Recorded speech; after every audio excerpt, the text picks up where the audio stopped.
Iniurong sa Huwebes ang pagbasa ng sakdal kina Senador Jinggoy Estrada, dating Public Works Secretary Manuel Bonoan at ibang akusado sa kasong graft.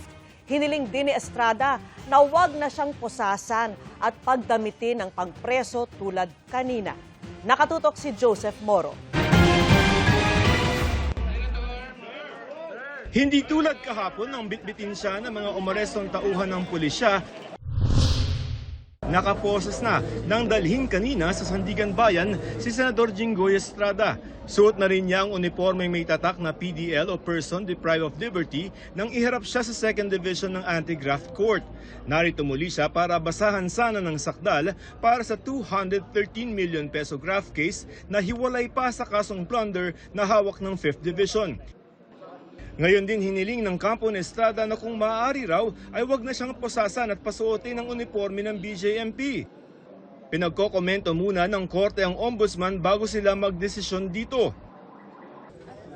Naka-wheelchair namang dumating ang kanyang kapwa-akusado sa graft na si dating Public Works Secretary Manuel Bonoan. Mula sa blood pressure na 160/100, bahagya itong bumaba sa ikalawang reading bago magsimula ang pagdinig.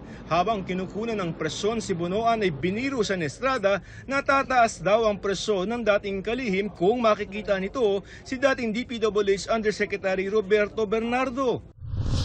Base sa information sheet na nakuha ng GMA News para sa kasong graft laban kay Senador Estrada, nakasaad doon na mismong si Senador Estrada raw ang humingi ng mga DPWH projects sa Bulacan.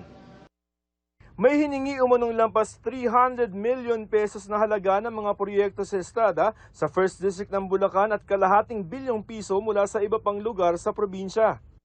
At tumanggap siya ng 25% na kickback o komisyon na nagkakahalagang 213,750,000 pesos.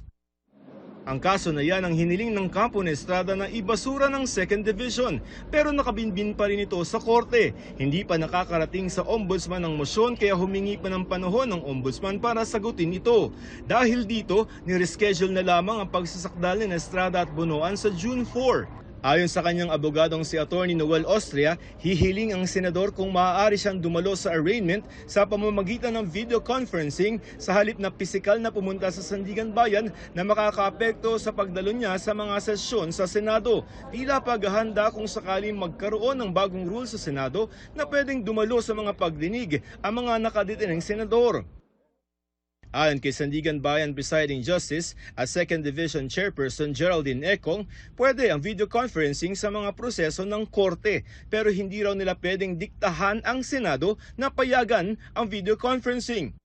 Tumangging magbigay ng pahayag si Estrada tungkol sa kaso, hindi rin niya pinangalanan ng mga umunoy na namimilit sa kanya na lumipat sa minorya sa Senado. Sa halip ay binati niya ang kanyang ina na si Dr. Loy Ejercito na nagdiriwang ng kaarawan ngayon.